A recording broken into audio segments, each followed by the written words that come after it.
네, 워싱턴입니다. 주말 동안에 들어와 있는 또 국제 뉴스 정리해서 알아보도록 하겠습니다. 이 시간 책임져주고 계시는 선재규 선임 기자 함께합니다. 안녕하세요. 안녕하세요. 네. 계엄 사태 후폭풍 국내에서 계속되고 있는 상황이고요. 지금 외신들에서도 관심이 엄청난데요. 들어와 있는 소식 좀 정리해 주실까요?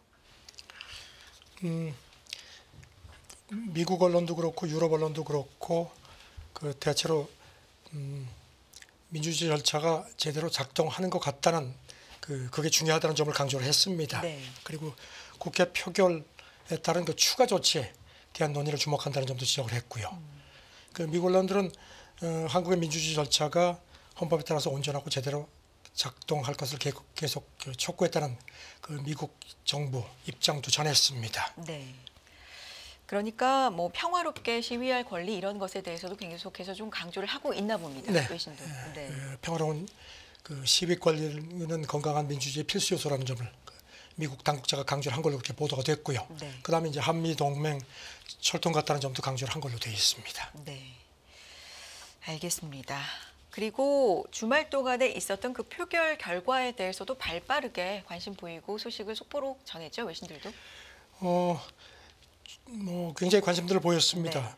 네. 미국 같은 경우는 워싱턴 포스트, 뉴욕 타임스, 월스트리트저널 같은 데도 비중 있게 보도를 했습니다. 대체로 탄핵 표결 무산이 추가적인 정치 혼란, 그다음에 그리고 그럼에도 대통령 퇴진 압박을 높일 거라는 그런 관측을 했고요. 네. 그리고 이런 탄핵 표결 무산 때문에 정치적인 혼란이 연장될 가능성이 크다는 점도 내다봤습니다. 네. 그리고 이제 워싱턴 포스트 같은 경우는요, 국민의힘 여당이 대통령을 시키려고 단결했는데 이거는 윤 대통령의 행동보다는 진보 정권 복귀를 더 우려한 것 같다고 진단을 했습니다. 네. 그리고 또 AP는 많은 전문가들이 윤 대통령이 남은 임기를 다 채우지 못할 것으로 전망한다. 그래서 지금 한국민의 탄핵 목소리가 갈수록 커질 것으로 관측되기 때문에 여당 일부 의원들도 그쪽으로 동참하지 않겠냐는 그런 관측도 많다고 전했습니다. 네. 주로 이제 미국 쪽 이야기 전해 주셨는데 유럽도 그렇고요, 중국 매체도 그렇고 그밖에 언론들 외신들 이야기도 좀 전해 주시죠. 유럽 반응 어떻습니까? 되게 비슷합니다. 네. 임기를 채우지 못할 거라는 관측들을 전했고요. 그다음에 영국 더 타임스 같은 경우는 여당의 탄핵 포결 보이콧에 대한 분노가 크다는 점도 전했습니다. 그러면서 반면에 보수층은 더 뭉친다. 그래서 한국 사회의 깊은 균열이 거듭 확인됐다고 전했고요. 네. 그런데 이런 가운데 조금 눈에 띄는 보도가 이탈리아 쪽에서 나왔는데요. 한국 정치 시나리오가 더 꼬이게 됐다. 그러면서 이미 윤 대통령 운명은 결정된 거나 다름없다 하면서 덧붙이기를 추가 탄핵 절차 외에도 윤 대통령이 아마도 법적 면책을 조건으로 스스로 물러나는 그런 길을 본인이 결정할 수 있지 않겠느냐는 점도 전망을 했는데 글쎄요, 이게 어떤 쪽으로 이어질지 모르겠습니다. 이게 이탈리아 쪽 매체 얘기라고요? 그리고 이제 프랑스 AFP 통신은 이런 집회 참가자, 특히 젊은 층들이 이런 K-팝에 이렇게 맞춰서 상당히 좀 즐기는 모습도 나타났다고 전했습니다. 그러면서 한예로다가 이제 걸그룹 에스파의 위플래시에 맞춰서 젊은 시위대가 윤석열 탄핵을 외쳤다는 점도 소개를 했습니다. 네. 뉴욕 타임스도 표결 당일 국회 앞 시위가 축제 분위기 속에서 시작이 됐다는 점도 전했고요. 네. 시위 문화라든지 이런 분위기를 전한 언론도 있고 결과에 대해서도 상당히 외신들도 관심을 보이고 있고요. 또 향후 예측에 대해서도 좀 각기 다른 의견도 있고 네. 공통된 톤도 있고요. 중국 쪽 반응도 볼까요? 중국은 이런 탄핵 소추안에 포함된 자기네 관련 부분을 좀 주목을 했습니다. 신화통신 자매 매체가 참고 소식이 있는데 거기서 어제 이렇게 전했습니다. 이른바 구중친일, 중국을 미워하고 일본과 가깝게 지내는 그런 윤석열 탄핵안 세부 내용 공개라는 제목의 기사를 전했는데요. 이런 이 탄핵 소추안 부분에 이런 내용이 있다는 겁니다. 이른바 외교 분야 부작위, 법률상 의무를 이행하지 않은 점이 언급돼 있다는 겁니다. 이걸 조금 더 자세하게 설명해 주실까요? 예, 이쪽에서 지적한 거 보면요, 소추안에 이렇게 되어 있다는 겁니다. 윤 대통령이 소위 가치 외교 미명하에 지정학적 균형을 도외시한 채 중국, 러시아, 북한을 적대시하고 일본 중심의 기이한 외교를 고집하면서 이런 것들이 이것 때문에 동북아의 고립을 자초하고 전쟁 위기를 촉발시켜서 이런 문제를 만들었다는 점을 지적했다고 그렇게 강조를 했습니다. 네. 그러면서 한국의 보수 진보 진영 간의 외교에 대해서도 크게 상반되는 가치관이 존재한다고 강조를 했습니다. 알겠습니다. 계엄 사태, 후폭풍 이 국내 상황과 관련돼서는 외신들의 관심 보도가 좀 이어질 것 같은데요. 추가로 전해지는 내용들 또 정리해 주시고요. 다음 얘기 넘어가 보겠습니다. 트럼프 당선인이 푸틴 대통령에게 즉각적인 우크라이나 휴전을 촉구했다. 사실 취임을 하면 전쟁을 당장 끝내겠다. 네, 이랬기 그렇죠. 때문에 지금 그 움직임의 하나로 봐야 될까요? 구체적으로 어떤 내용입니까? 오늘 새벽에 외신들은 그 시리아 내전 종식을 아주 크게 보도를 했습니다. 네. 13년 만에 이제 반군이 이제 수도 다마스커스에 진구를 했고 알아사드 대통령은 이제 해외로 나갔는데 그동안에 조금 어디로 갔는지 묘연하다가 오늘 새벽에 러시아 쪽에서 모스크바로 왔다. 그래서 망명 신청해서 허용했다는 그 보도가 나왔습니다. 이런 가운데 트럼프 대통령이 지금 파리에 프랑스에 가서 어제 그저께죠. 마크롱 주재로다가 젤렌스키도 만나고 해서 이제 그러고 나서 어제 트루스 소셜에 글을 올렸습니다. 네. 그러면서 이제 이 시리아 정권 붕괴하고 우크라이나 전쟁 간의 연관성을 지적하는 글을 썼는데요. 그러면서 이제 푸틴을 좀 압박했습니다. 당장 휴전 협정하자 이런 얘기를 했습니다. 시리아에 대해서 우크라이나 때문에 관심을 잃었다 이런 표현들. 그런 주장도 했습니다. 네. 그러니까 시리아 정권을 이제 아시다시피 러시아하고 이제 이란이 후원을 해왔죠. 여기 대해서 이것 때문에 이제 우크라이나 같은 이제 우크라이나 문제 전쟁에도 이제 몰렸고 그래서 이제 경제도 악화됐다. 이제 러시아 같은 경우는요. 그리고 이제 이란도 이스라엘하고 분쟁 탓에 약화됐다고 주장을 하면서 했습니다. 그리고 젤렌스키 대통령도 협상으로 이 광기 어린 전쟁을 멈추고 싶어한다. 그러니까 빨리 이거를 하자 이렇게 촉구를 했습니다. 그렇군요. 시리아 정권을 후원한 러시아, 이란에 대해서도 이야기를 좀 한 것 같은데요. 이 부분도 추가로 전해주신다면요. 그러면서 상당한 사상자가 발생했고 이 전쟁이 계속되는 것은 어느 쪽에도 유리하지 않다 이런 점을 강조를 했습니다. 네. 여기 대해서 크렘린궁 대변인이 어제 즉각 이제 이런 입장을 표명을 했습니다. 우크라이나가 협상을 거부해 왔다. 우리는 항상 열려 있었다. 그렇게 얘기를 했고요. 그리고 또 대변인 주장은 우크라이나가 특별령으로다가 러시아 지도부에게 접촉을 금지했기 때문에 협상이 되려면 이것부터 풀어라 이렇게 주장을 했습니다. 네. 2022년 3월인가요? 평화 협상이 이스탄불에서 열린 적이 있잖아요. 그때 한번 네. 튀르키예 중재로다 열렸었는데 결렬이 됐죠. 알겠습니다. 자, 다른 얘기로 좀 넘어가 보겠습니다. 관련된 얘기인데요. 나토와 관련돼서 유럽 동맹국들이 국방비를 공정하게 부담하지 않는다. 지금 이 사실 국방비 얘기는 취임하고 나서도 굉장히 많이 분담금이라든지 이런 얘기를 더 압박할 것으로 보이는데 지금부터도 좀 수위를 세게 높이고 있는 건가요? 네, 트럼프가 어제 미국 MBC하고 네. 회견한 게 방영이 됐습니다. 거기서 또 그 얘기를 했습니다. 유럽 동맹국들이 국방비를 공정하게 부담하지 않으면은 탈퇴를 고려하겠다. 이건 전에부터 계속 압박을 했고요. 청구서를 제대로 지불하라고 거듭 압박을 했습니다. 그리고 이제 취임 당일에 출생 시민권 제도를 폐기하겠다. 이렇게 선언을 했습니다. 이거는 이제 미국에서 태어나면 이제 자동적으로 시민권을 주는데 이걸 없애겠다는 겁니다. 그다음에 이제 관세 정책에 대해서 이게 이제 실제로 실행하지 않을 거라는 얘기들이 많아서 그런지 관세 부과에 대한 기존 입장은 변함이 없다는 점을 강조를 했습니다. 네. 그리고 많은 분들 관심이 있는 이 파월 연준 의장의 거취 여기에 대해서도 언급이 좀 있었나 봅니다. 물러나도록 요구할 계획이 없다 이렇게 강조를 했는데요. 글쎄 이게 또 이제 과연 이 말이 지켜질지는 조금 더 지켜봐야겠죠.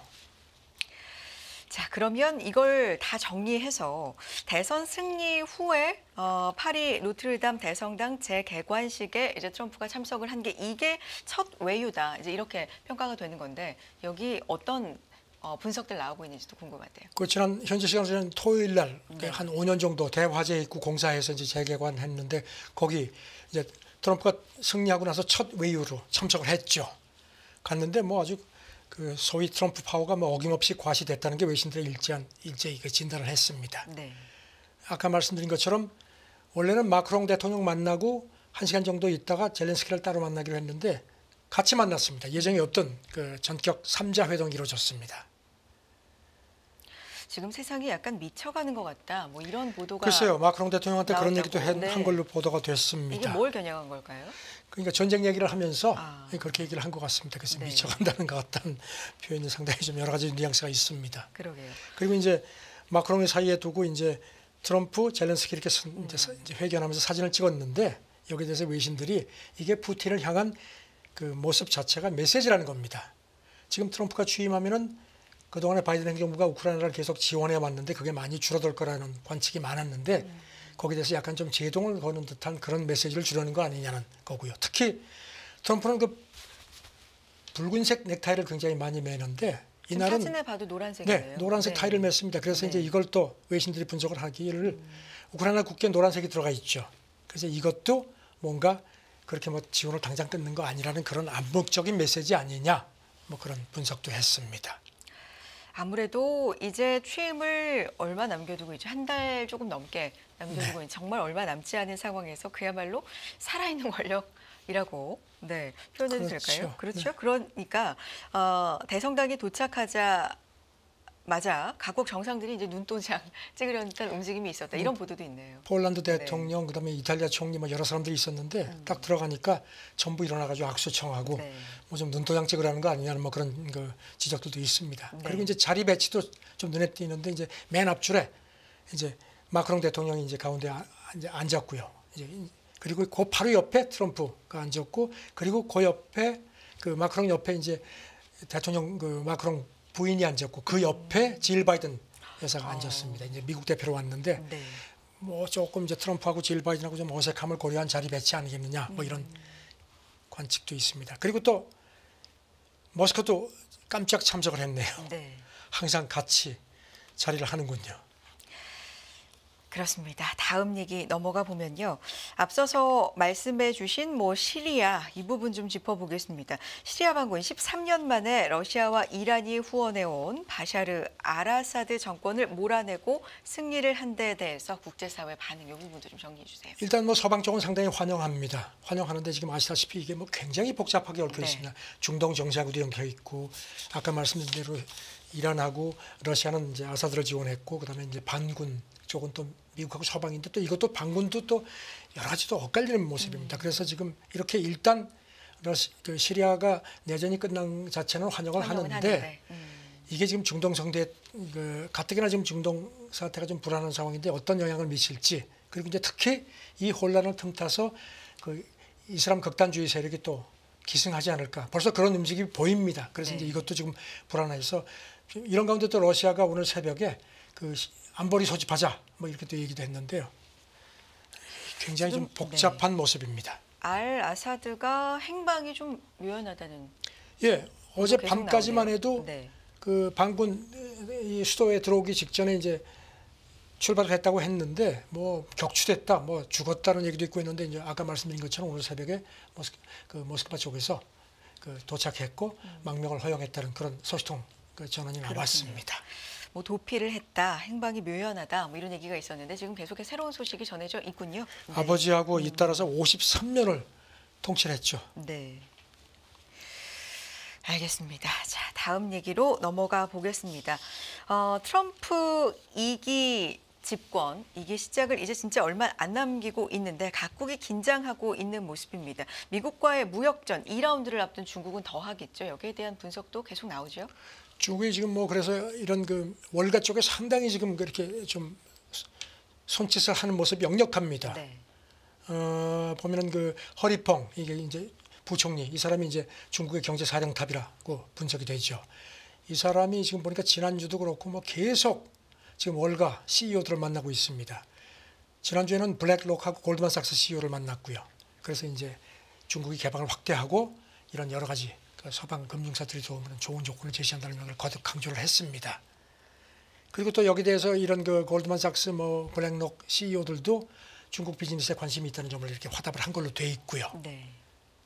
지금 뭐 그 전에 시티뱅크, 인베스코 그리고 지난달 중순에는 그 인베스코 CEO도 만났고요. 계속 이제 중국 투자를 환영한다는 분명한 신호를 보낸 걸로 되어 있습니다. 네. 여기 대해서 미국 그 대학 교수가요. 중국이 이렇게 우호적인 제스처만 보내는 게 아니고 지난해부터는 그 뭔가 실질적인 행동도 보인다는 겁니다. 그래서 전에도 말씀드렸지만 외국인 직접 투자, 제한, 축소해서 그런 실질적인 변화를 보이고 있다는 겁니다. 그렇지만 지금 뭐 중국에 대한 그 FTI는 뭐 지난해에 의해 지금 현재 많이 줄었죠. 그래서 지금 이런 다급하니까 특히 이제 트럼프 2기 취임을 코앞에 두고 이제 특히 월가 쪽에 대해서 정부 간에는 이렇게 좀 티격태격해도 우리는 월가에는 굉장히 열려 있다는 점을 거듭 강조를 하는 조금 중국이 좀 다급한 모습입니다. 네. 근데 트럼프 당선인의 이 대중 관세 엄포 그리고 뭐 중국의 뿐만 아니라 모든 이 관세 엄포가 사실은 협상용이고 실제 부과는 이거보다 훨씬 약할 것이라는 분석도 계속 좀 커지고 있는 것 같아요. 그래서 아까 말씀드렸듯이 트럼프가 이걸 의식한 건지 MBC하고 회견에서 네. 뭐 변화 없다고 얘기하는데 그래도 지금 전문가들이 보면은 이거는 현실적으로 트럼프가 이렇게 그 자기 공약대로 밀어가기는 밀어붙이기는 힘들 거라는 관측이 많습니다. 네. 지금 블룸버그도 그 통상 전문가들을 인용한 걸 보면요, 실제로 보면은 그 통계상에 이게 쉽지 않다는 게 나타난다는 겁니다. 한이로다가 2020년 초부터 중국 통계상의 미국 수출입액하고 대미 수출, 그다음에 미국 통계상의 중국 수입액이 크게 차이가 난다는 겁니다. 이게 작년 같은 경우는 한 730억 달러 정도, 그다음에 올해도 지금 10월까지 640억 달러 정도가 구멍이 생긴다는 겁니다. 이게 이른바 관세 구멍이라는 겁니다. 여기에 대해서 관세 허점, 뭐 과소 신고, 뭐 이런 것도 좀 분석이 나오네요. 그러니까 통상 전문가들이 세 가지 원인을 얘기하는데 네. 중국은 미국은 아시다시피 통관 기준 800달러 이하는 그 통과를 이게 통관 그 절차가 굉장히 간소화되거나 면세되는 경우가 있어서 그래서 지금 태무 슈잉 같은 그 중국 그렇죠. 초저가 그 프레톤들이 이걸 이제 악용한다는 얘기가 많았죠. 그다음에 이제 관세를 줄이려고 미국 수입 업체들이 신고를 좀 덜 한다는 겁니다. 네. 그리고 또 중국 같은 경우는 관세 환급을 받으려고 또 부풀려서 신고하는 경우도 있다. 그래서 네. 이런 여러 가지 요인들이 복합적으로 작용을 한다는 분석입니다. 네. 과대 신고를 했다. 뭐 이런 지적도 근데 나오고 있어서요. 뭐 과소 신고, 과대 신고 이거 어떻게 봐야 되는 건지도 이 얘기 좀 마무리해 주실까요? 그래서 지금 네. 지금 그 미국 관계자 얘기가요. 지난해 같은 경우에 미국의 그 중국 수입이 한 많게는 25%가 과소 신고. 네. 돼서 한 1,600억 달러 정도가 집계되지 않은 걸로 그렇게 봤습니다. 뭐 의도적인 것도 있지만 좀 이렇게 일부러 그렇게 세금을 그 관세를 좀 덜 내려고 그러는 것도 있다는 거고요. 그다음에 이제 중국 같은 경우도 보면은 그 아까 말씀드린 것처럼 환급을 많이 받기 위해서 그 부풀려서 수출 신고를 하는 경우도 있다는 겁니다. 그래서 이런 것들 여러 가지가 복합적으로 작용을 해서 미국의 관세 구멍이 크기 때문에 트럼프가 관세 공약을 실행하기 앞서서 이런 부분도 손질을 아마 짚어야 될 거라고 내다봤습니다. 알겠습니다. 뉴욕 연은 보고서가 지난주 공개가 됐는데 이 얘기도 이제 수입 관세 연관이 좀 있어서요. 소개 좀 해주실까요? 뉴욕 연은이 보고서를 냈는데 네. 이게 지금 트럼프 1기 때 그때도 이제 중국에 대해서 관세를 부과했죠.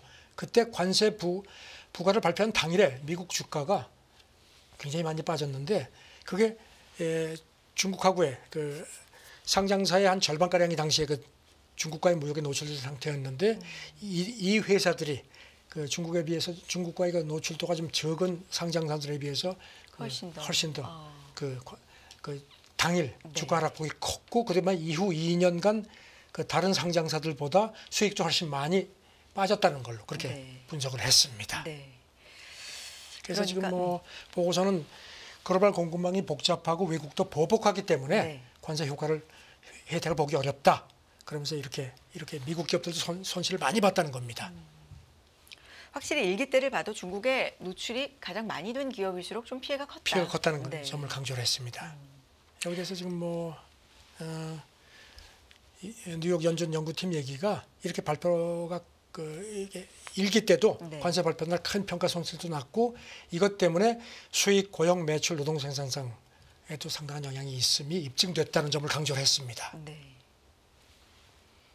책임자 구체적인 내용도 언급이 좀 된 것 같은데요. 네, 그래서 여기 대해서 이제 옥스퍼드 이코노믹스 관계자 얘기가 트럼프 관세가 강행될 경우에는 북미 세 나라 모두 침체 또는 둔화가 불가피할 거다.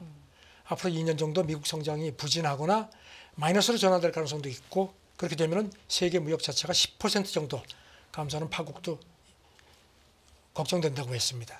그리고 또 언스텐 영 수석 이코노미스트도 그 트럼프 관세가 자칫 이런 스태그플레이션, 물가는 올라가고 성장은 둔화되는 이런 충격을 초래할 수 있다. 그러면서 덧붙이기를 트럼프가 이렇게 엄포를 놓지만 말 그대로 실행될 가능성은 높지 않다는 게 자기 판단이라고 덧붙였습니다. 알겠습니다. 자, 마지막으로 추수감사절 기부금이 36억 달러에 달한다. 이 규모가 어떤 거죠? 너무 어두운 얘기만 해서 네. 말씀드려서 이제 그 마무리로. 이제 기빙 튜스데이라는 게 있습니다. 네. 그러니까 추수감사절 끝난 직후 화요일 날 이제 이렇게 나눔을 하는 행사가 12년부터 시작이 됐거든요. 네. 앞서 2년은 액수가 그렇게 적지 않았는데 올해는 굉장히 많이 늘어나서 한 35억 달러 정도. 그래서 이제 이거를 그 이제 주관하는 단체가 기빙 튜스데이라는 단체인데 그 대표가 미국 사회 전 세계도 그렇지만 많은 고통 속에 있고 매우 분열되어 있지만 이렇게 희망차고 낙관적인 날도 있다. 이거는 우리한테 큰 위로입니다. 이렇게 강조를 했습니다. 혹시 뭐 골디락스라고 미국 경제만 좋다라는 평가도 최근 나오고 있는데 경제가 괜찮다라는 방증은 또 아닐지 이런 생각도 그렇죠. 그런 한편으로는. 거죠. 올해 기부금을 낸 사람이 1,850만 명 정도였다고 합니다. 미국에서. 알겠습니다. 여기까지 듣겠습니다. 선재규 선임 기자 함께했습니다. 고맙습니다. 네, 감사합니다.